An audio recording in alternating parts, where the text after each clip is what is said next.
June 4, 2024 నువ్వు నేను మనందరం ఈవీఎంలు చెప్పిందే నమ్మాం.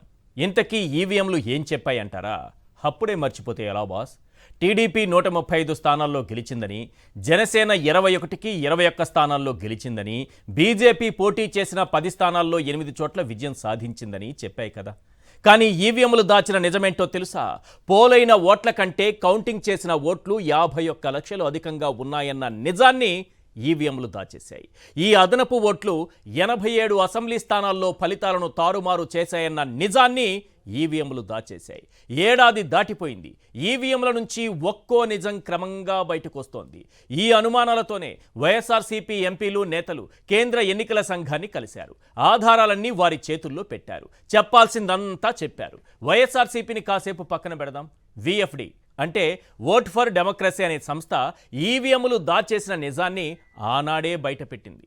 దేశవ్యాప్తంగా 4,65,46,885 ఓట్లు పోలైన వాటికంటే అదనంగా లెక్కించినట్టు డేటా రిలీజ్ చేసింది. ఇక ఏడీఆర్ అంటే అసోసియేషన్ ఫర్ డెమోక్రటిక్ రిఫార్మ్స్ అనే సంస్థ 176 పార్లమెంటరీ నియోజకవర్గాల్లో 35,093 ఓట్లు అదనంగా లెక్కించినట్టుగా బయటపెట్టింది. ఫలితాలపై అనుమానంతో ఏపీలో ఒంగోలు నుంచి బాలినేని శ్రీనివాసరెడ్డి, విజయనగరం నుంచి బెల్లాన చంద్రశేఖర్, బొబ్బిలి నుంచి చిన అప్పలనాయుడు ఆనాడే ఈసీకి ఫిర్యాదు చేశారు. పోలైన ఓట్లకు కౌంటింగ్ చేసిన ఓట్లకు మధ్య 12.54% తేడా ఎందుకొచ్చింది? హ్యాకింగ్ లేదా ఈవీఎంలను మార్చడమే దీనికి కారణమా? 21 రోజుల తరువాత కూడా ఈవీఎంలలో 99% ఛార్జింగ్ ఉండడమేంటి? జాతీయ స్థాయిలో విఎఫ్డి, ఏడీఆర్ సంస్థలు గొంతు చించుకుని అరుస్తున్నా ఈసీ ఎందుకు స్పందించలేదు? వైఎస్ఆర్సీపీ ఫిర్యాదులతైనా వచ్చే ఎన్నికల్లో బ్యాలెట్ విధానంపై చర్చ జరుగుతుందా? అసలు బ్యాలెట్ విధానం పేరు చెబితే బాబు గుండెల్లో రైళ్లు ఎందుకు పరిగెడుతున్నాయి? ఇదంతా చూస్తే ఖచ్చితంగా ఏదో లోగుట్టు ఉన్నట్టే అనిపిస్తోంది. లోగుట్టు బాబు కెరుక అని ప్రజలు చర్చించుకుంటున్న వేళ ప్రధానంగా ఓ 10 పాయింట్లు వినిపిస్తున్నాయి. అవేంటో ఒక్కసారి మనం స్క్రీన్ పైన చూద్దాం. పాయింట్ నెంబర్ 1, రాష్ట్ర వ్యాప్తంగా పోలైన ఓట్లకు ఫైనల్ పోలింగ్ శాతానికి మధ్య భారీ వ్యత్యాసం ఉంది. ఈవీఎంపై ఒట్టు ఖచ్చితంగా ఉంది లోగుట్టు. పాయింట్ నెంబర్ 2, రాష్ట్రంలో పోలింగ్ శాతం మధ్య తేడా దేశంలోనే అత్యధికంగా 12.54% రాష్ట్రంలో తేలింది. ఈవీఎంపై ఒట్టు ఖచ్చితంగా ఉంది లోగుట్టు. పాయింట్ నెంబర్ 3, సగటున ఒక్కో అసెంబ్లీ స్థానంలో 28,000 ఓట్లు, లోక్సభ స్థానంలో 196,000 ఓట్లు పెరిగాయి. ఈవీఎంపై ఒట్టు ఖచ్చితంగా ఉంది లోగుట్టు. పాయింట్ నెంబర్ 4, అనూహ్యంగా పెరిగిన పోలింగ్ శాతంతో దాదాపు 87 అసెంబ్లీ స్థానాలను వైఎస్ఆర్సీపీ కోల్పోయింది. ఈవీఎంపై ఒట్టు ఖచ్చితంగా ఉంది లోగుట్టు. పాయింట్ నెంబర్ 5, ఈవీఎంల ఛార్జింగ్పై బెల్లాన చంద్రశేఖర్ ఫిర్యాదు చేసినా అప్పట్లో ఈసీ సరైన రీతిలో స్పందించలేదు. ఈవీఎంపై ఒట్టు ఖచ్చితంగా ఉంది లోగుట్టు. పాయింట్ నెంబర్ 6, ఈవీఎంలలో ఓట్లను వీవీప్యాట్ స్లిప్లతో సరిపోల్చాలని కోరితే మాక్ పోలింగ్ చేస్తామంటూ ఈసీ తప్పించుకు పారిపోయింది. ఈవీఎంపై ఒట్టు ఖచ్చితంగా ఉంది లోగుట్టు. పాయింట్ నెంబర్ 7, పోలింగ్ అయ్యాక ఈవీఎంల ఛార్జింగ్ 80% ఉంటే 21 రోజుల తరువాత కౌంటింగ్ రోజున 98%కు చేరింది. ఈవీఎంపై ఒట్టు ఖచ్చితంగా ఉంది లోగుట్టు. పాయింట్ నెంబర్ 8, రాష్ట్రంలో పోలైన 4 కోట్ల ఓట్లలో 51 లక్షల ఓట్లు సాయంత్రం 6 గంటల తర్వాతే పోలయ్యాయి. ఈవీఎంపై ఒట్టు ఖచ్చితంగా ఉంది లోగుట్టు. Point number 9, Hindupuram booth number 157లో వైఎస్ఆర్సీపీ ఎంపీ అభ్యర్థికి 472 ఓట్లు పోలైతే అసెంబ్లీకి 1 ఓటే పోలైంది. ఈవీఎంపై ఒట్టు ఖచ్చితంగా ఉంది లోగుట్టు. పాయింట్ నెంబర్ 10, ఈవీఎం వద్దు బ్యాలెట్ ముద్దు అన్న వాదన వినబడితే బాబు గుండెల్లో వీవీప్యాట్ స్లిప్పులు పరిగెడుతున్నాయి. ఈవీఎంపై ఒట్టు ఖచ్చితంగా ఉంది లోగుట్టు. ఈ 10 పాయింట్లకి సమాధానం దొరకాల్సినటువంటి అవసరం ఉంది. ఇది ఎక్కడి నుంచి మొదలు పెడదామయ్యా అంటే, మొన్నటికి మొన్న రాయచోటి మాజీ ఎమ్మెల్యే వైఎస్ఆర్సీపీ నాయకులు గడికోట శ్రీకాంత్ రెడ్డి ఒక ట్వీట్ చేశారు. దాని సారాంశం తర్వాత ఈసీ వరకు మొత్తం వ్యవహారం వెళ్ళింది. ఎందుకంటే ఈవీఎంల పైన అవి ట్యాంపరింగ్ జరుగుతుందా, హ్యాకింగ్ జరుగుతుందా, ఈవీఎంలనే మార్చేశారా, ఇవన్నీ ఈ అనుమానాలన్నీ ఉంటే వాటిని నిరూపించడానికి చాలా కష్టం మనకి ఇప్పటికిప్పుడు నిరూపించాలంటే. అంటే పూర్తి ఎవిడెన్స్తో పక్కా ఆధారాలతో ఈవీఎంను పక్కన తీసుకొని పక్కన పెట్టుకొని నిరూపించాలంటే కొంత కష్టం.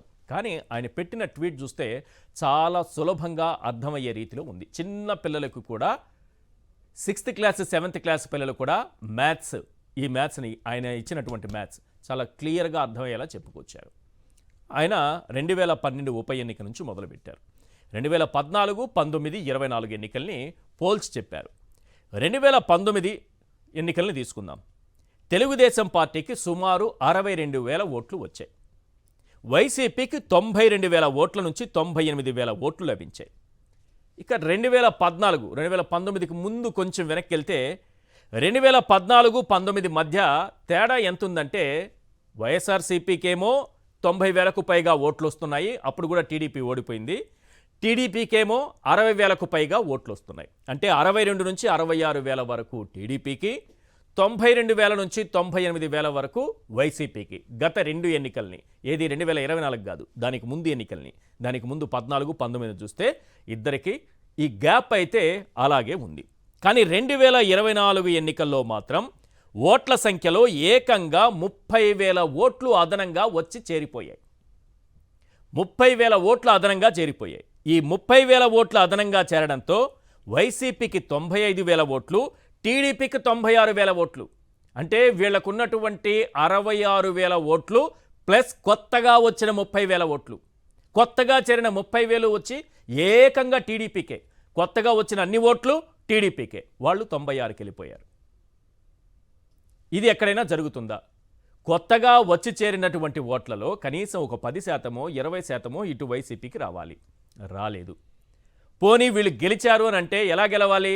90,000 ఓట్లు గత ఎన్నికల్లో వైఎస్ఆర్సీపీ అభ్యర్థికి వస్తే, టీడీపీ అభ్యర్థికి 65,000 ఓట్ల వరకు వస్తే, ఈసారి ఓడిపోతే ఎలా ఓడిపోవాలి? అక్కడ వైఎస్ఆర్సీపీ అభ్యర్థికి ఉన్నటువంటి 90,000 ఓట్లు క్రమంగా తగ్గాలి ఒక 30,000 వరకు. ఇక్కడ టీడీపీ అభ్యర్థికి 30,000 ఓట్ల వరకు పెరగాలి. కానీ అలా జరగలేదు. ఎవరివి అలానే ఉన్నాయి. కొత్తగా ఒక 30,000 ఓట్లు వచ్చి చేరాయి. ఆ 30,000 ఓట్లు కేవలం టీడీపీకే పడ్డాయి. ఇలా మొత్తం 12.54% పెరుగుదల. అంటే సాయంత్రం 6 గంటలకు క్లోజ్ అయిపోతే, మనకి పోలింగ్ క్లోజ్ అయితే ఫైనల్ పోలింగ్ పర్సంటేజ్ ఫైనల్గా ఇచ్చేది, అప్పటికప్పుడు ఏదో చెప్తారు కొంత, ఫైనల్గా ఇచ్చిన దానికి 6 గంటలు క్లోజ్ అయిన టైంకి ఎంత శాతం పెరిగిందయ్యా అంటే 12.54% ఓట్లు పెరిగాయి. అంటే సాయంత్రం 6 గంటల తర్వాత పోలింగ్ అంతా మూసిన తర్వాత క్యూ లైన్లో ఉన్న వారికి అవకాశం కల్పిస్తే 1000 మందో, 2,000 మందో, ఓ 10,000 మందో, రాష్ట్ర వ్యాప్తంగా తీసుకుంటే ఒక 15,000 ఓట్లు వరకు క్యూలో ఉన్నారేమో. ఎందుకంటే 6 గంటలకు అయిపోతుంది. 1 నిమిషం 2 నిమిషాలు లేట్ అవ్వచ్చు క్యూలో ఉన్న వాళ్ళ కోసం నిలబెడితే. కానీ ఎంతమంది క్యూలో ఉన్నారో తెలుసా? అంటే వీళ్ళ లెక్క ప్రకారం క్యూలో ఉన్నారా, ఈవీఎంలోకి ఎట్లా డంప్ అయ్యాయి అనేది పక్కన పెడదాం. వాళ్ళు చెప్పే లెక్క ప్రకారం తీసుకున్న సాయంత్రం 6 తరువాత క్యూ లైన్లో ఉండి ఓట్లేసిన వాళ్ళు అక్షరాల 51 లక్షల మంది. ఎక్కడి నుంచి వచ్చారు వీళ్ళంతా? నిజంగానే క్యూలో ఉన్నారా, లేకపోతే ఓట్లు డంప్ అయ్యాయా ఈవీఎంలలోకి? ఇది కాకపోతే పూర్తి స్థాయిలో ఈవీఎంలనే మార్చారా అన్న అనుమానం కూడా కలిగింది. ఎందుకంటే పోలింగ్ రోజు పర్సంటేజ్ దాదాపు 60కి ఎంతో పడిపోయినటువంటి పర్సంటేజ్, ఏది బ్యాటరీల పర్సంటేజ్. మన ఫోన్లో బ్యాటరీ తగ్గిపోతుంది కదా, ఒక 2-3 రోజులు స్విచ్ ఆఫ్ చేసి పెట్టి మళ్ళీ ఆన్ చేస్తే అంతకంటే తగ్గుతుంది కానీ పెరగదు. కానీ 98%కి వెళ్ళిపోయింది. అప్పుడే ఫ్రెష్గా ఛార్జింగ్ పెట్టి తీస్తే ఎలా వస్తుంది? 98%కి వెళ్ళిపోయింది. ఇలాంటివి అనేకం ఉన్నాయి. ఇక సింపుల్గా ఒక్కటి చెప్పి మనం డిబేట్లోకి వెళ్దాం. ఇది వైఎస్ఆర్సీపీకి ఉన్న అనుమానాన్ని ఈసీకి క్లియర్గా చెప్పుకొచ్చింది. ఈసీ ముందు అన్ని ఆధారాలు పెట్టారు. ఇప్పుడు విఎఫ్డి అనేటటువంటి సంస్థ, ఇది మీది నాది కాదు కదా, ఇది దేశవ్యాప్తంగా అన్ని పార్లమెంటు నియోజకవర్గాలకు సంబంధించి అన్ని రాష్ట్రాల్లో ఏ రకంగా అదనంగా ఓట్లు వచ్చి చేరాయి అన్నది లెక్కలు తీసింది. లెక్కలు తీస్తే ఆంధ్రప్రదేశ్లో ఇంతకుముందు మనం చెప్పుకున్నాం కదా, ఒకసారి స్క్రీన్ పైన వెండి. ఆంధ్రప్రదేశ్లో 12.54%, 12.54% అదనంగా వచ్చి చేరాయట. పోలింగ్ పర్సంటేజ్ అంటే సాయంత్రం 6 దాటిన తరువాత 4 రోజులకి ఇచ్చారు. ఈ 4 రోజులు లెక్కలేసుకుంటూనే ఉన్నారు. ఈవీఎంలు పాపం ఇప్పుడే చెప్పం, ఒక 4 రోజులు రెస్ట్ తీసుకుంటాం మేము, పొద్దున్నుంచి అలసిపోయాం కదా, నొక్కి అందరూ అంతమంది నొక్కితే మాకు ఒళ్ళు నొప్పులు కదా, మేము రెస్ట్ తీసుకుంటాము అని ఈవీఎంలు అన్నాయట. అందువల్ల 4 రోజులు సమయం పట్టింది ఈసీకి. 3 రోజుల తర్వాత 4వ రోజు ఫైనల్ పోలింగ్ పర్సంటేజ్ ఇచ్చారు. ఎంత ఇచ్చారయ్యా అంటే 1%, 0.5% పెరగలేదు, ఏకంగా 12.54% పెంచేశారు. ఇక్కడ చాలా ప్రధానమైన అంశం ఏంటంటే వీళ్ళిచ్చిన దాని ప్రకారం 2.81 crores ఓట్లు పడ్డవి. 49 లక్షల ఓట్లు 25 పార్లమెంటరీ నియోజకవర్గాల్లో ప్రభావం చూపించాయి. 1.96 లక్షల ఓట్లు ఒక్కొక్క కాన్స్టిట్యుయెన్సీలో ప్రభావం చూపించింది. ఆంధ్రప్రదేశ్ మొత్తం 25 కాన్స్టిట్యుయెన్సీ పార్లమెంటుకు సంబంధించింది ఏమంతా ఉన్నాయని చెబుతూ 7 పార్లమెంటరీ నియోజకవర్గాల గురించి చాలా క్లియర్గా రాసుకొచ్చింది. అంటే మనకి దాదాపు 49 ఇక్కడే పార్లమెంటు నియోజకవర్గాలు లెక్కేసుకున్న, అసెంబ్లీ నియోజకవర్గాలు దెబ్బగొట్టినవే.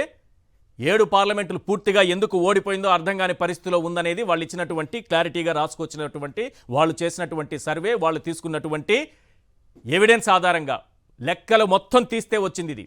ప్రధానంగా 7, మిగతా పార్లమెంటరీ నియోజకవర్గాల్లో అటు ఇటు ఉండొచ్చు. 7 పోగొట్టుకోవడానికి అక్కడ అసెంబ్లీలో ఇక్కడ కొన్ని ఉదాహరణలు మాత్రం ఇచ్చారు, చాలా క్లియర్గా రాసుకొచ్చారు.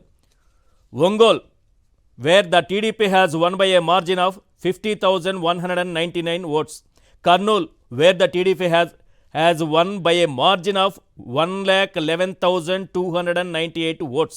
Nandyal where the TDP has won by a margin 1,11,975 ఓట్లు. Hindupur where the TDP has won by a margin of 1,32,427 ఓట్లు. నర్సారావుపేట 1,59,729. ఏలూరు టీడీపీ 1,81,857 ఓట్లు. అండ్ అనంతపూర్ 1,88,555 ఓట్లు. క్లియర్గా 7 పార్లమెంటరీ నియోజకవర్గాల గురించి రాసుకొచ్చారు. 1,96,000 ఓట్లు ఒక్కొక్క కాన్స్టిట్యుయెన్సీలో ఏదో రకంగా వచ్చి చేరిపోయాయి. ఎలా చేరిపోయాయో ఈవీఎంలకే తెలియాలి ఈ లెక్కలు. ఇది పరిస్థితి. ఇక సింపుల్గా అనంతపురమే తీసుకుంటే, అనంతపురంలో 1 ఓటు వైఎస్ఆర్సీపీకి 1 ఓటు వచ్చింది. ఓ పోలింగ్ బూత్లో ఒకటే వచ్చింది.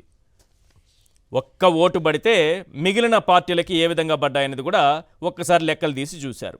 బూత్ నెంబర్ 157 పార్లమెంట్కేమో 472 ఓట్లు వచ్చాయి. అదే అసెంబ్లీకి వచ్చేటప్పటికి ఒక ఓటు వచ్చింది.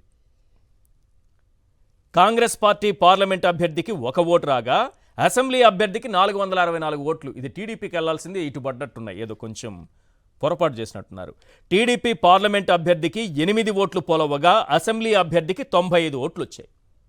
ఇదంతా కూడా ఈసీ ముందు ఉంచారు. ఇప్పుడు మన క్వశ్చన్ ఏంటంటే, వచ్చే ఎన్నికల్లో బ్యాలెట్ విధానం పైన దేశవ్యాప్తంగా చర్చ జరగాలని కోరుకుంటున్నారు. మరి ఆ రకంగా ఏమన్నా ఆలోచించే అవకాశం ఉందా? ఈ అవకతవకలకి ఆన్సర్స్ లభిస్తాయా? చాలా అనుమానాలు ఉన్నాయి. వాటన్నింటిపైన క్లియర్గా మాట్లాడుకుందాం. ఇవాళ చర్చలో పాల్గొంటున్నారు కేఎస్ ప్రసాద్ గారు, సీనియర్ అనలిస్ట్, అలాగే బెల్లాన చంద్రశేఖర్ గారు, మాజీ పార్లమెంటు సభ్యులు, వైఎస్ఆర్సీపీ నాయకులు. సార్ చంద్రశేఖర్ గారు, ఈసీని కలిసి మీరు కొన్ని అంశాలపైన ఫిర్యాదు చేశారు. ఈవీఎంలో మాయాజాలం పైన ఏంటి మీకున్నటువంటి అనుమానాలు ఏంటి? ఈసీ ఏం స్పందించింది, ఏం చెప్పింది? ఈశ్వర గారు, అలాగే ప్రసాద్, ప్యానల్లో ఉన్న ప్రసాద్ గారికి నమస్కారం అండి. నమస్తే. ప్రేక్షకులు కూడా నమస్కారం. 24లో జరిగిన ఎన్నికల్లో కౌంటింగ్ టైంలో మేము బ్యాటరీస్ మీద అబ్జెక్షన్ చేయడం జరిగింది. అలాగే వీవీప్యాట్ సంబంధించి వీవీప్యాట్ స్లిప్పులు కావాలని చెప్పి మేము అడగడం కూడా జరిగింది. దాని విషయంలోని మేము అడిగిన క్వశ్చన్ ఒకటి, వాళ్ళు చెప్పిన ఆన్సర్ ఒకటి. వీవీప్యాట్స్ ఇవ్వలేము, సీసీ ఫుటేజ్ ఇవ్వలేము, అలాగే 17C మీరు తీసుకుంటారు కనుక మీ దగ్గర ఉంటుంది కనుక మేము ఇవ్వలేము అని చెప్పారు. చెప్పిన తర్వాత ఎన్నికల కమిషన్, ఎన్నికల కమిషన్ ఆఫ్ ఇండియా వాళ్ళు దేశంలో ఉన్న అన్ని పార్టీల్ని, అంటే ఏదైతే గతంలో ఎక్కడెక్కడైతే ఏ రాష్ట్రాల్లో అయితే కంప్లైంట్లు ఇచ్చారో ఆ రాష్ట్రాలందరినీ కూడా ఈసీ వాళ్ళు పిలవడం జరిగింది వెరిఫికేషన్ కోసం అని చెప్పి. దాని గురించి చెప్పి పిలవడం జరిగింది. అందులో భాగంగానే మరి కొన్ని పార్టీలు కూడా మాకన్నా ముందు రోజు నాడు కలవడం జరిగింది. వాళ్ళ రిప్రజెంటేషన్ కూడా ఇవ్వడం జరిగింది. ఆ తర్వాత జాతీయ అధ్యక్షులు జగన్మోహన్ రెడ్డి గారు నన్ను, వైవి సుబ్బారెడ్డి గారిని, మిథున్ రెడ్డి గారిని మరి ఈసీ ఎన్నికల చీఫ్ ఎలక్షన్ కమిషన్ దగ్గరికి వెళ్ళండి, మనం ఏదైతే గతంలో మనం కంప్లైంట్ చేసామో, ఏదైతే ఈవీఎం టెక్నికల్ పాయింట్స్ ఈవీఎం మిషన్ల మీద ఏదైతే మనం కంప్లైంట్ చేసామో, ఈవీఎం బ్యాటరీస్ ఛార్జింగ్ కౌంటింగ్ అప్పుడు 99% ఉంది, ఎలా వచ్చింది ఛార్జింగ్ అనే దాని మీద ఒకటి. అలాగే ఏదైతే పోలింగ్ అయినప్పుడు ఏవైతే ఈ వీవీప్యాట్స్ ఈవీఎం మిషన్లు వాటిని తీసుకొచ్చి పెట్టండి అని చెప్తే వాళ్ళు అలా కాకుండా మాకు మాక్ పోలింగ్ పెట్టి మాకు చూపించారండి అనే దాని మీద మేమంతా కూడా ఎన్నికల కమిషన్ దగ్గరికి వెళ్ళేటప్పుడు మేము డిస్కషన్ చేయడం జరిగింది. వాళ్ళు దానికి సంబంధించినంత వరకు కూడా చీఫ్ ఎలక్షన్ కమిషనర్ వచ్చారు, ఎలక్షన్ కమిషనర్స్ ఇద్దరు వచ్చారు. వాళ్ళతో పాటు వైవి సుబ్బారెడ్డి గారు, మరి అలాగే మిథున్ రెడ్డి గారు పార్టీ ఫ్లోర్ లీడర్ గారు మిథున్ రెడ్డి గారు, వైవి సుబ్బారెడ్డి గారు రాజ్యసభలో ఫ్లోర్ లీడర్ ఉన్నారు, ఆయన, నేను, లోకేష్ రెడ్డి గారు నలుగురం కలిసి ఈసీ ఎన్నికల కమిషనర్ దగ్గరికి వెళ్ళడం జరిగింది. వెళ్ళిన తర్వాత ఏ అంశాల మీద హలో క్లియర్ సార్ చెప్పండి. హలో చెప్పండి సార్. అది ఎన్నికల కమిషనర్ దగ్గరికి వెళ్ళడం జరిగింది. నా వరకు ఏదైతే నేనైతే బ్యాటరీ ఛార్జింగ్ విషయం గురించి అడగడం జరిగింది.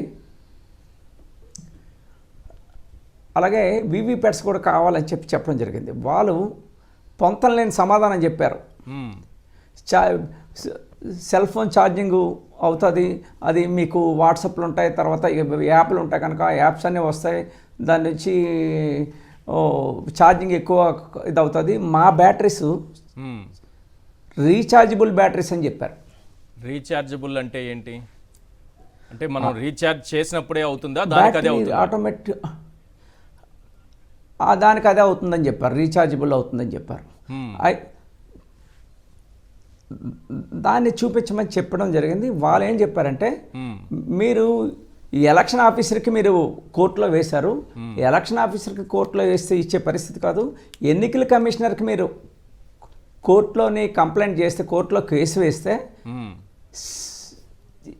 17A ఏదైతే 17A అనేది వాటర్ వచ్చి సంతకం చేస్తారు కదా, ఆ సంతకం చేసిన దాన్ని 17A అంటారు. దానికి ప్రైవసీకి ఇబ్బంది లేకుండా ఉండడానికి సుప్రీంకోర్టు దాన్ని బ్యాన్ చేసింది కనుక దాన్ని ఇవ్వలేము. అలాగే 17C ఏదైతే 17C ఉందో 17C సంబంధించినంత వరకు కూడా ఈవీఎం బాక్స్ నెంబర్లు ఎంత పోల్ అయ్యిందో వాటికి సంబంధించింది, బ్యాటరీ ఛార్జింగ్ ఎంత ఉందో అనేది 17Cలో వాళ్ళు ఏదైతే పోలింగ్ ఆఫీసర్స్ ఎవరైతే ఉంటారో వాళ్ళు మనకి ఇవ్వాల్సిన అవసరం ఉంది. బ్యాటరీ ఛార్జింగ్ దగ్గర ఇవ్వలేదు, ఏది కొంతమంది ఓటర్ లిస్టులో కరెక్ట్గా ఇవ్వలేదు. తర్వాత ఆఫ్టర్ 6 తర్వాత కూడా పోలింగ్ పర్సంటేజ్ పెరిగిందని చెప్పడం జరిగింది. అలాగే వీవీప్యాట్స్ కూడా మేము ఇవ్వలేము, వీవీప్యాట్స్ అనేది ప్రైవసీకి ఇబ్బంది ఉంది కనుక మీరు కోర్టులో వేస్తే వీవీప్యాట్స్కి సంబంధించింది మీరు ఏదైతే బూత్ నెంబర్ అడిగారో, నేను అడిగింది PS నెంబర్ 19/14లోని కోమటపల్లి విలేజ్ ఒకటి అడిగాను, అలాగే PS 14/17లోని కొండగుంపం PS కూడా అడిగాను. నేను ఆ రెండు చూశాను. రెండిటికి కూడా మీకు గతంలో మన చర్చిలో డిబేట్ చేసినప్పుడు డబ్బులు కూడా కట్టానని చెప్పి మీకు చెప్పడం కూడా జరిగింది. అవును, దానికి సంబంధించినంత వరకు కూడా ఏమంటే, మీరు ఎలక్షన్ ఆఫీసర్గా కోర్టులో వేస్తుంటారు మీ స్టేట్ గవర్నమెంట్లో, అలా కాకుండా ఎన్నికల కమిషనర్ మీద వేస్తే 17A 17C అలాగే వీవీప్యాట్స్ అలాగే బ్యాటరీ తాలూకా కెపాసిటీ ఎంత ఉంటుంది ఏముంటుంది అవని చెప్పి దాటవేసే విధంగా చెప్పడం కూడా జరిగింది. కానీ ఒకటి సార్, ఇక్కడ సుప్రీంకోర్టు గైడ్ లైన్స్ ఉన్నాయి కదా, మీరు ఒకవేళ ఏదన్నా అనుమానాలు ఉంటే డబ్బులు కట్టిన తరువాత కొన్ని ఒక 12 వరకు అనుకుంటా, నాకు అంత సబ్జెక్టివ్ కరెక్షన్, ఒక 12 వరకు పోలింగ్ బూతుల్లో మనం మీరు ఎంచుకున్నట్టు 15%. సో ఇవి చేయాలి. ఇక్కడ వీవీప్యాట్ స్లిప్లు, ఈవీఎంలో పోలైన ఓట్లు, వీవీప్యాట్ స్లిప్లు కంపేర్ చేస్తూ ఒక్కసారి మళ్ళీ కౌంటింగ్ వెరిఫికేషన్ జరగాల్సినటువంటి అవసరం ఉందా లేదా? సుప్రీంకోర్టు గైడ్ లైన్స్ ఉందా లేదా? మరి దానికేమంటారు వాళ్ళు? సుప్రీంకోర్టు గైడ్లైన్స్ ప్రకారం ఉంది, కానీ వాటికి 17C 17A and CC footage కూడా ప్రైవసీకి సంబంధించింది. ఆ ప్రైవసీ ఇబ్బంది కలుగుద్ది కానీ మాకు కోర్టు అడిగితేనే మీకు ఇవ్వడం జరుగుద్ది, మేమైతే మీకైతే ఇవ్వలేమని చెప్పారు. కాదు సార్, అవకాశం ఉంటే కోర్టుకి ఇస్తారా కానీ అభ్యర్థికి ఇవ్వరు. అభ్యర్థికి ఇవ్వరు. కాదు అది సార్, ప్రైవసీకి అభ్యర్థి గారి సంబంధించింది. ఇప్పుడు కంటెస్ట్ 17A చేసిన and వాళ్ళలో 17C. ప్రజలకు అర్థమయ్యేలాగా చెప్పండి సార్. కంటెస్ట్ చేసిన వాళ్ళలో గెలిచిన అభ్యర్థి, నెక్స్ట్ ఓడిపోయినటువంటి అభ్యర్థి, వీళ్ళకి ఏమైనా అనుమానాలు ఉంటే ఏం చేయాలి? ఇది చెప్పండి సార్ క్లియర్గా. ఈ ఇద్దరికి సుప్రీంకోర్టు ఏం చెప్పింది? వీళ్ళకి అనుమానాలు ఉంటే ఎలక్షన్ కమిషనర్ మీద కోర్టులో వేయమని చెప్పారు. ఓకే. వాళ్ళు ఏం చెప్తున్నారంటే మనం ఏదైతే క్వశ్చన్ అడుగుతామో వీవీప్యాట్ స్లిప్లు ఇవ్వండి అంటే దాన్ని బుల్డోజ్ చేసి కోర్టు వాళ్ళు అడిగితే ఇస్తామని చెప్తున్నారు. ఓకే. లేదు మనకి బ్యాటరీ ఛార్జింగ్ గురించి అడిగితే కోర్టు వాళ్ళు అడిగితే ఇస్తానని చెప్తున్నారు. 17C కావాలంటే కోర్టు వాళ్ళు అడిగితే చెప్తామని చెప్తున్నారు. 17A అడిగితే అంటే మీరు ఎలక్షన్ ఆఫీసర్ మీద వేస్తే ఇవ్వము. ఓకే. ఈ చీఫ్ ఎలక్షన్ కమిషనర్ మీద వేస్తేనే మీకు ఇవ్వడం చేస్తుంది, ప్రొడ్యూస్ చేయడం జరుగుద్ది అని చెప్పారు. ఓకే. ఎందుకంటే మాకు 12 lakhs 12 లక్షల బూతులు ఉన్నాయి దేశంలో. ఇలాగ మేము ఇచ్చుకుంటూ పోతే మాకు 10 సంవత్సరాలు పడుతుంది కనుక వాళ్ళు దాటవేసే విధంగా, వాళ్ళు మనకు ఏదైతే కావాలనే దాని మీద దాటవేసే విధంగా చెప్పడం జరిగింది. అంటే ఎన్నికల కమిషన్కి కొన్ని విధి విధానాలు, నిబంధనలు ఉంటాయి కదా, అందులో ఏమన్నా ఈ పాయింట్ ఉందా? ఉందా? మేము అభ్యర్థికి ఇవ్వము, అభ్యర్థికి చెప్పము, కోర్టుకు వేస్తే కోర్టు మాత్రమే చెప్తేనే ఇస్తామనేది, అది కేంద్ర ఎన్నికల సంఘంలో ఉన్నటువంటి ప్రధాన ఎన్నికల అధికారి, చీఫ్ ఎలక్షన్ కమిషనర్ చెప్పింది. మాకు ప్రైవసీకి సంబంధించినవి కొన్ని ఉన్నాయి, CC ఫుటేజ్లు ఇస్తే ఎవరైనా ఓటేసారా లేదా అనేది తెలుస్తుంది. 17A ఇస్తే 17Aకి సంబంధించింది మన ఓటర్లు ఓటేసేటప్పుడు సంతకం పెడతాం, సైన్ చేస్తాం. అవును. సో గ్రామంలో 400 ఓట్స్ ఉంటే 400 ఓట్స్ని కూడా మనం ఒక 10 మంది రాలేదని తెలిసిందనుకో, ఆ 10 మంది వేయలేదంటే ఎవరెవరు వేయలేదో అని వాళ్ళతో గొడవకు దిగుతాం అని చెప్పే ఉద్దేశంతో ఆ ప్రైవసీకి సంబంధించింది కనుక సుప్రీంకోర్టు ఇవ్వద్దని చెప్పిందని చెప్తున్నారు వాళ్ళు. సో ఇప్పుడు ఈ బ్యాలెట్ విధానం తీసుకురావాలనే ఆలోచన పైన ఏమంటున్నారు వాళ్ళు? మీరు ఆ విధానం రావాలని కోరుకుంటున్నారు కదా? ఎస్, మీకు వైఎస్ఆర్ కాంగ్రెస్ పార్టీ ప్రధానంగా కోరింది. చాలామంది పార్టీ వాళ్ళందరూ కూడా ఈవీఎం మిషన్స్ ట్యాంపరింగ్ జరుగుతున్నాయి, ఈవీఎం మిషన్స్ ఏదో ఇబ్బంది కలుగుతుంది కనుక మాకు బ్యాలెట్ నమూనా కావాలని చెప్పి మేము అడగడం జరిగింది. అవును. ఏదైతే అభివృద్ధి చెందుతున్న దేశాలు, అమెరికా కానీ జర్మనీ కానీ వీటి దేశాల్లోని అక్కడ కూడా బ్యాలెట్ నమూనాలు జరుగుతున్నాయి.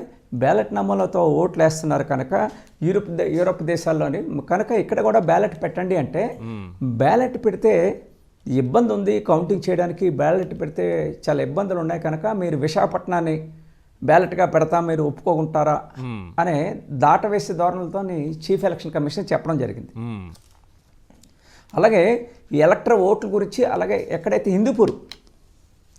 హిందూపూర్కు సంబంధించింది ఏదైతే ఉందో అక్కడికి సంబంధించినంత వరకు PS 157లో మేము అడిగాం.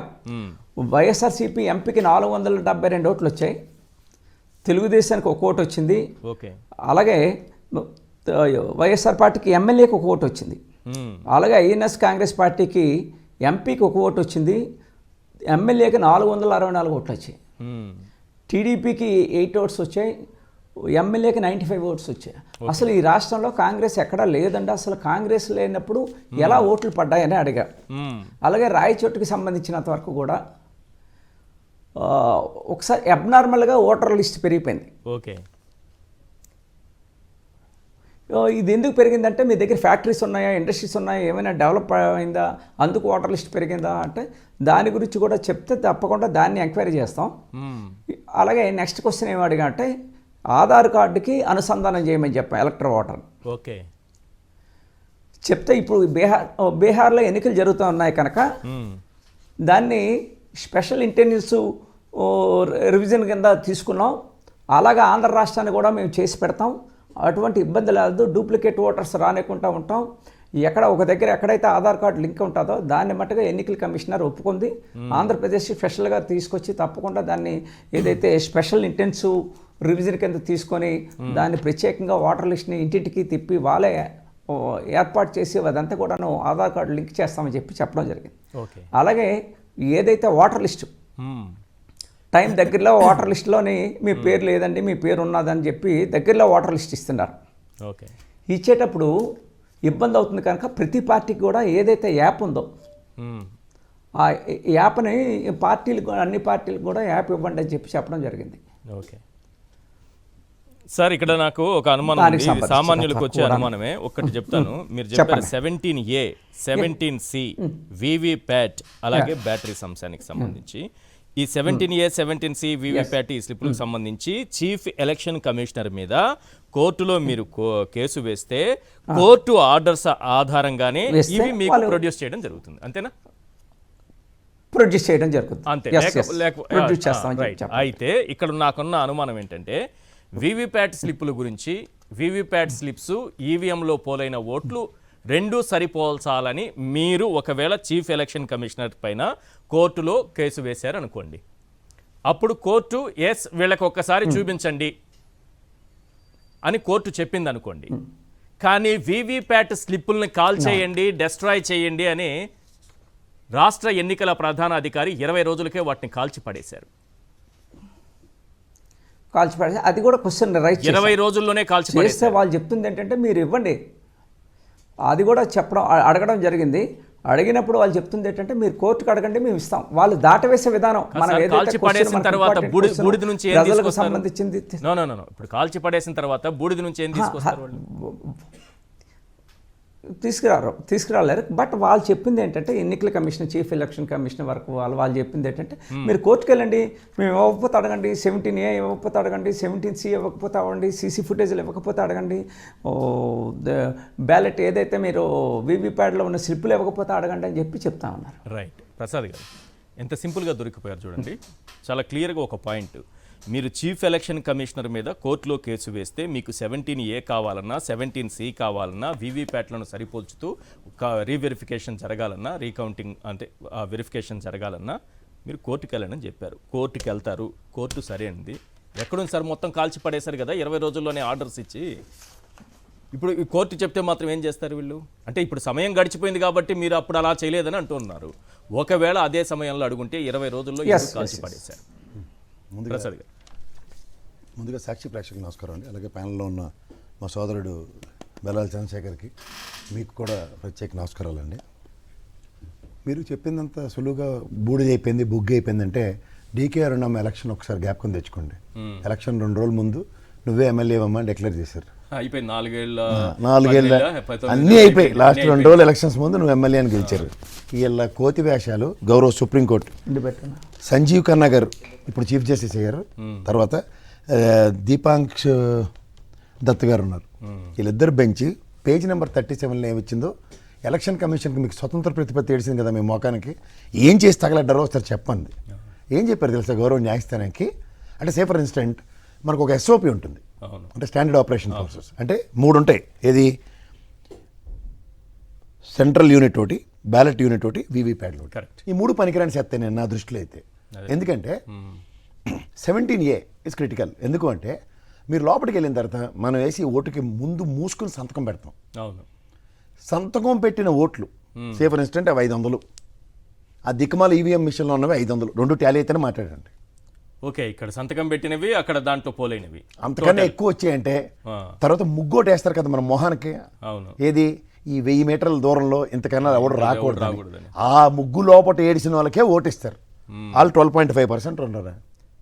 ముగ్గు లోపలికి వచ్చేసారు. 51 లక్షల మంది 12.54% దింపాలనుకున్నారు. మన దింపేశారు. వైఎస్ఆర్సీపీని దింపి కూర్చోబెట్టారు కదా. మీకు ఒక విషయం చెప్తాను ఇందులో క్రిటికాలిటీ. గౌరవ న్యాయస్థానానికి సిగ్గు లేకుండా మా SOP సిస్టమ్ తప్పని చెప్పింది. ఏది? మైక్రోసాఫ్ట్ కంట్రోలర్ ఉంటుంది, మైక్రోసాఫ్ట్ కంట్రోలర్ని అబ్జర్వేషన్లో పెట్టి నాకు అవుట్కమ్ ఇవ్వమని చెప్పింది. వీళ్ళు తెలివితేటలు ఎలా మండిపోయాయంటే, ఉదాహరణకి కాంగ్రెస్ పార్టీ లేకపోతే అన్న చెప్పినట్టు చంద్రశేఖర్ అని నిలబడ్డాడు, వైఎస్ఆర్సీపీ నుంచి తెలుగుదేశం వాళ్ళు నిలబడ్డారు, కాంగ్రెస్ వాళ్ళు నిలబడ్డారు. వీళ్ళని నిలబెట్టి ఎవడన్నా మాక్ పోలింగో రీపోలింగో చేస్తారా? కాకి పిల్లి గద్దా పెట్టి ఓ దిక్కుమాల మాక్ పోలింగ్ చేసి మీరు అన్నది గౌరవ న్యాయస్థానానికి ఈసీ సిగ్గు లేకుండా ఇలా చెప్పిందన్న హా, అంతే కదా? అదే మళ్ళీ దాన్ని గౌరవ న్యాయస్థానానికి సిగ్గు లేకుండా అక్కడ కట్ చేస్తారు, జాగ్రత్తగా కట్ చేస్తే ఎదురు పడి చావమని నేను ఇదే చెప్తున్నాను డైరెక్ట్గా. నాకేం మొహమాటం లేదు, నేను డైరెక్ట్గా చెప్తున్నా. మళ్ళీ అది కూడా ఇక్కడ న్యాయస్థానాన్ని తిట్టారని దాన్ని ఒక ఇది నేను మొహమాట లేకుండా చెప్తున్నాను. గౌరవ న్యాయస్థానానికి ఈ రోజు దాకా ఎప్పుడు తక్కువ చేయలే. ఎందుకంటే ఇవాళ మన పరిరక్షించిందే గౌరవ న్యాయస్థానం, ఎలక్షన్ కమిషన్కి మొహం ఇడిచింది కూడా న్యాయస్థానం. వీళ్ళు సారీ చెప్పుకున్నారు. ఏమని చెప్పారు తెలుసా?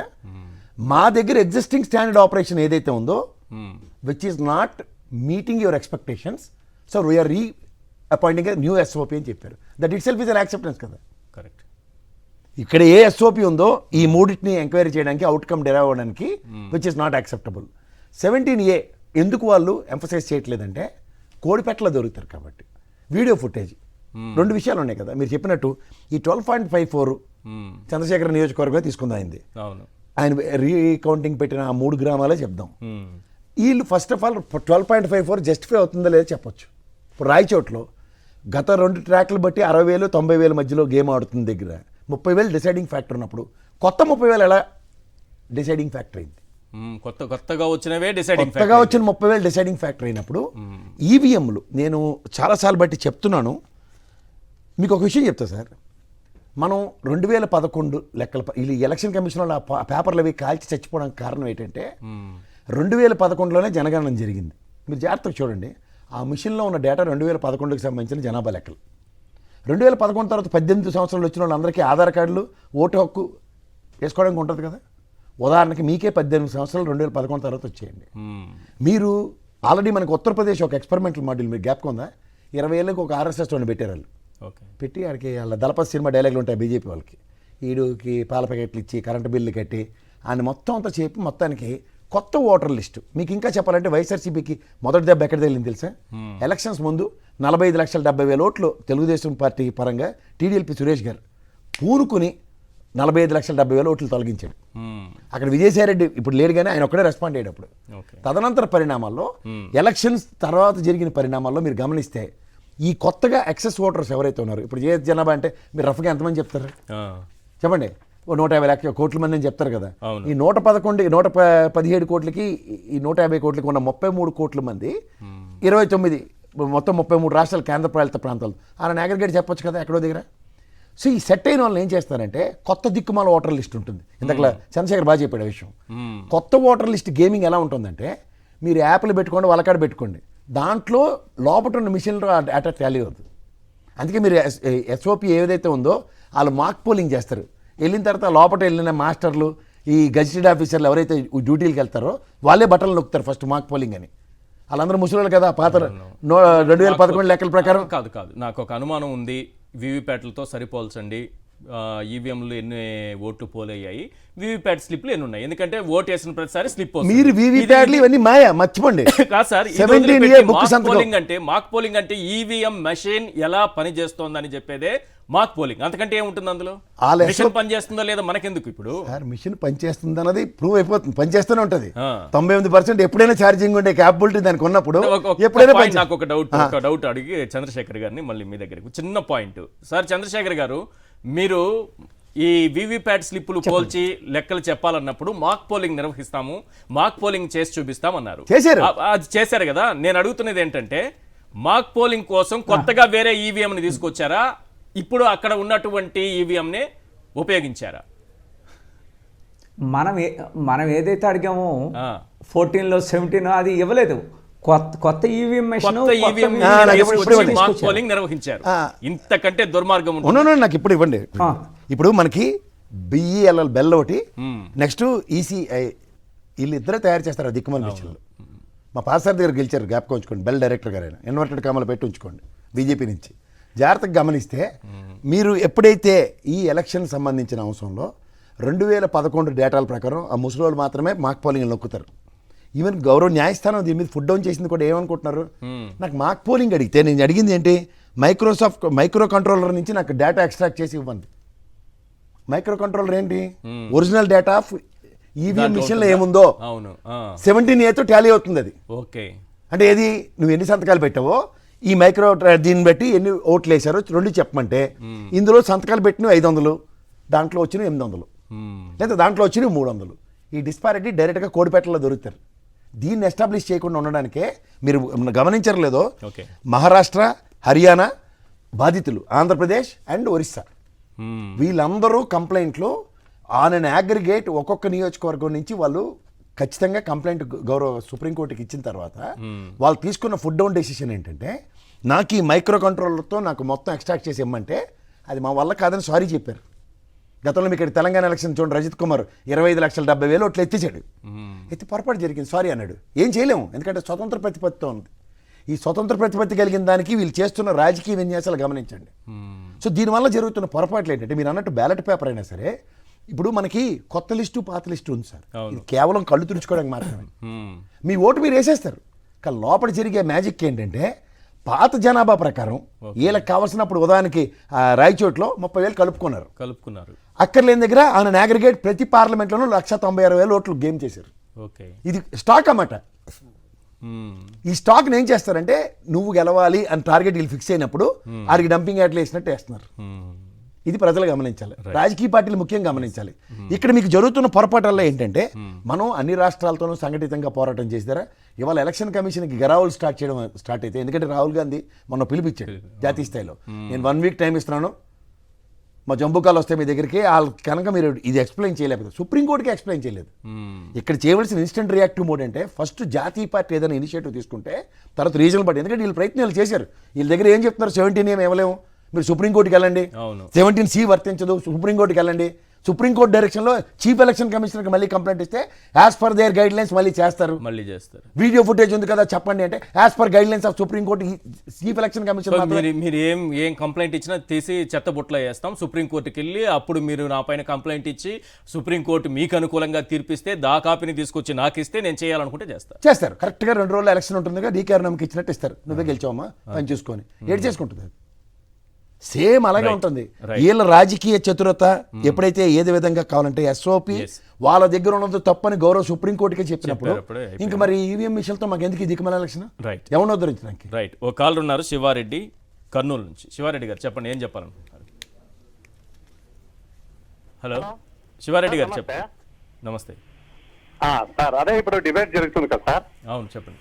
దాని గురించి మాట్లాడదామని చేసినాము. ఫస్ట్ ఆఫ్ ఆల్ నా పాయింట్ ఏంటంటే, ఇప్పుడు జరుగుతా ఉండే ఒక పరిపాలన ఏముందో అప్రజా పరిపాలన సార్ ఇదే.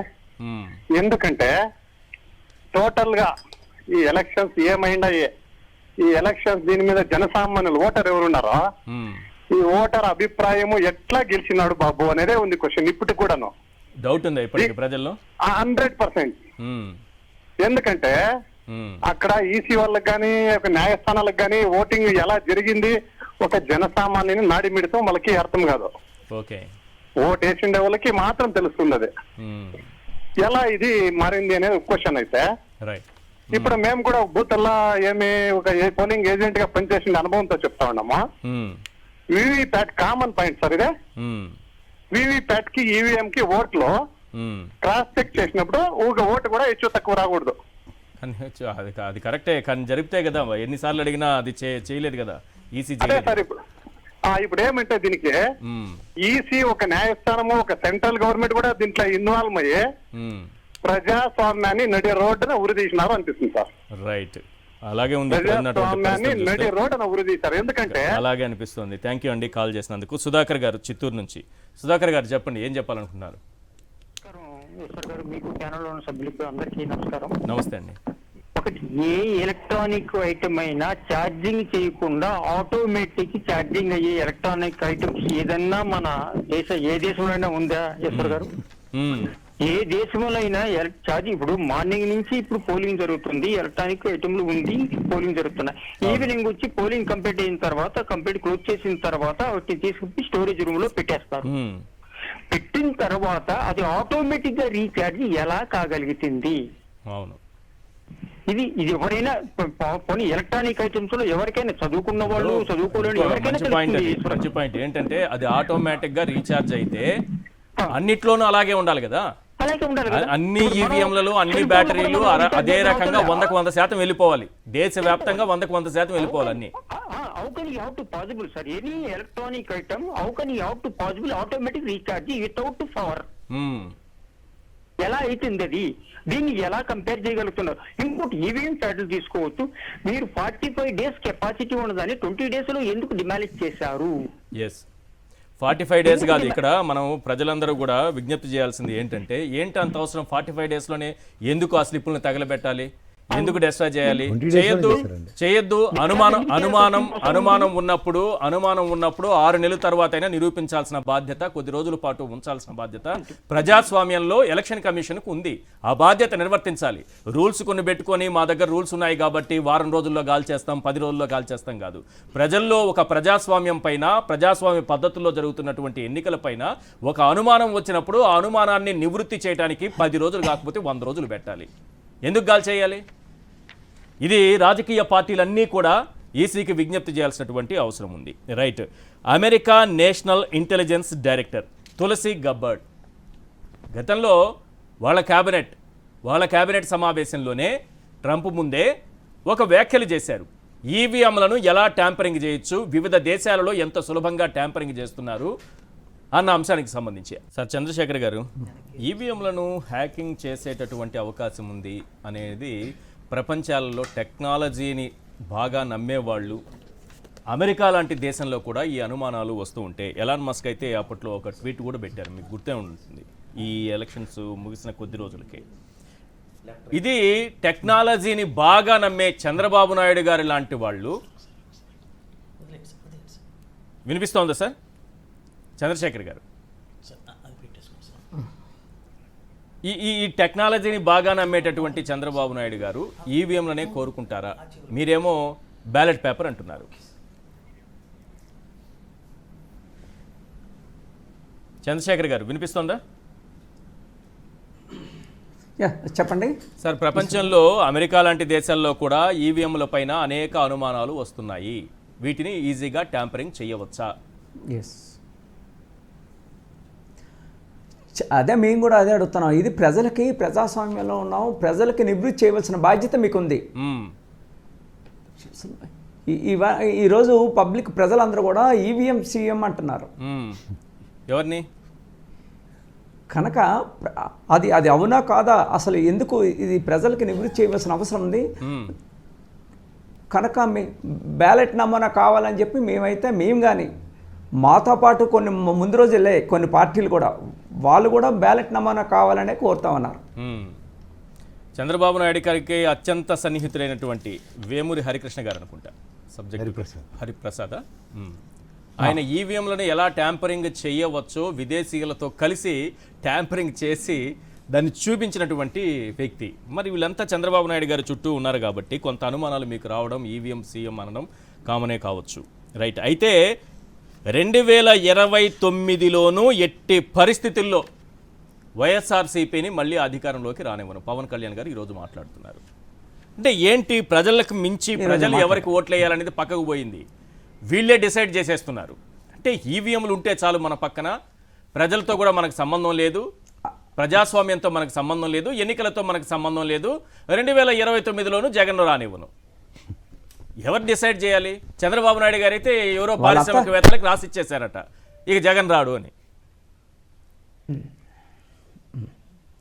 అది ఈవీఎంల మీద బేస్ అయ్యి ఉన్నారు వాళ్ళు.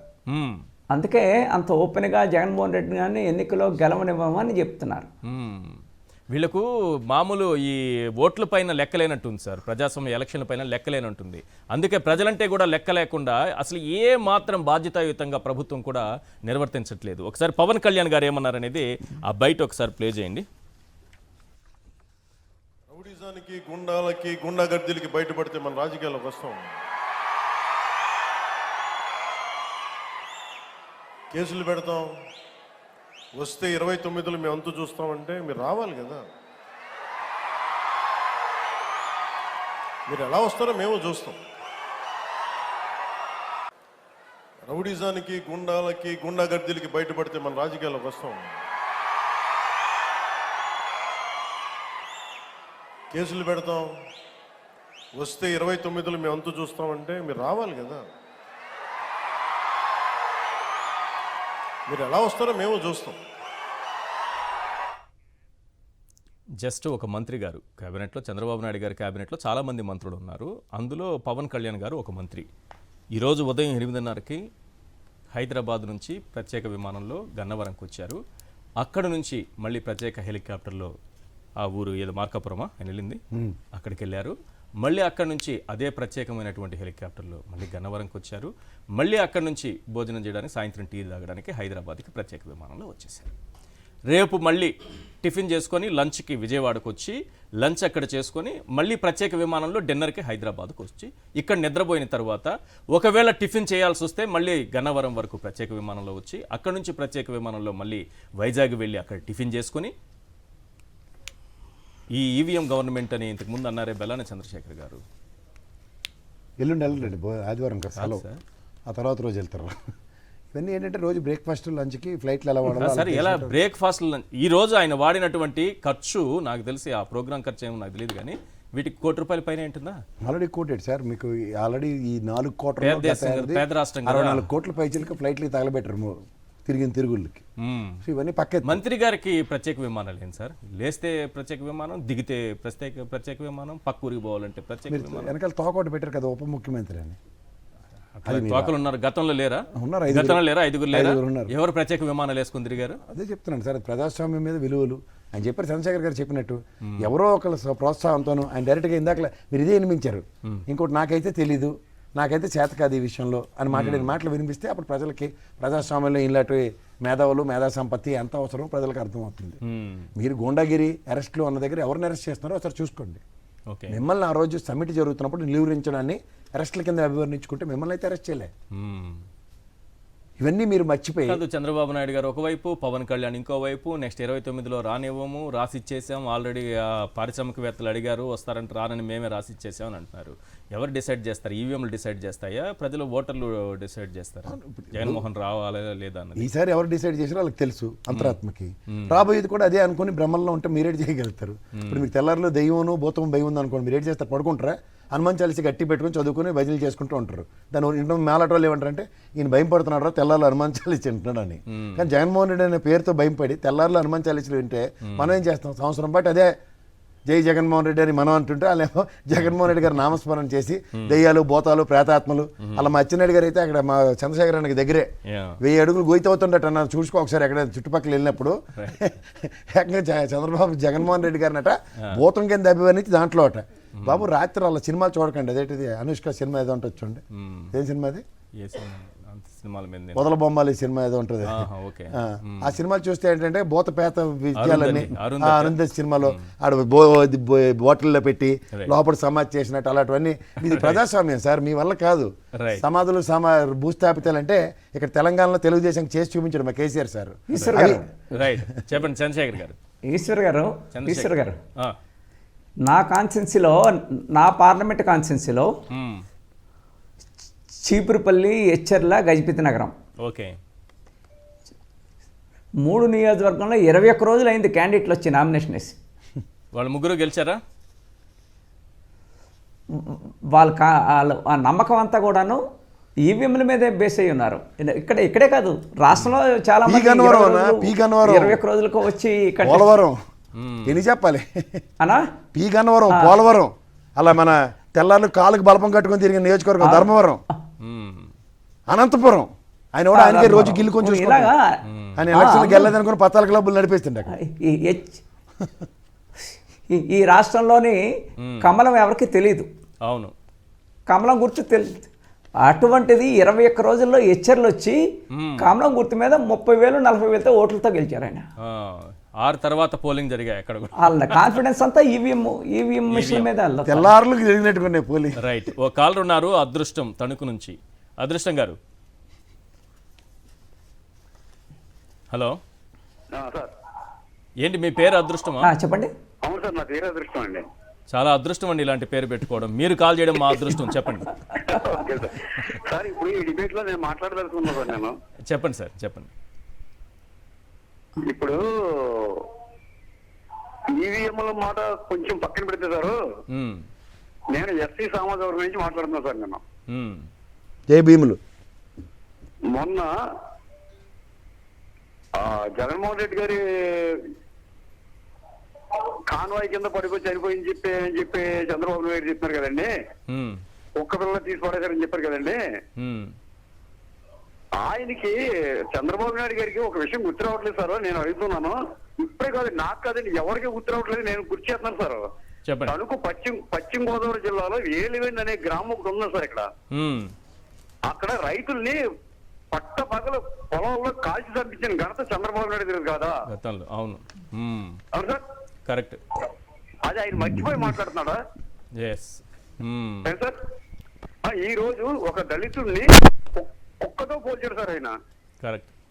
మరి మేము దళితులం కదా, మాకు రాదా? మాకు ఎప్పుడో కరెక్ట్ అండి. 14 సంవత్సరాలకి మన దౌర్భాగ్యం ఏంటంటే ముఖ్యమంత్రి గారే తన నోటితో స్వయంగా కుక్కపిల్లతో పోలిస్తే ఈనాడు దినపత్రికలో కుక్కపిల్ల అని పెద్ద బ్యానర్ ఐటమ్ రాస్తారు. ఇదే మన దౌర్భాగ్యం.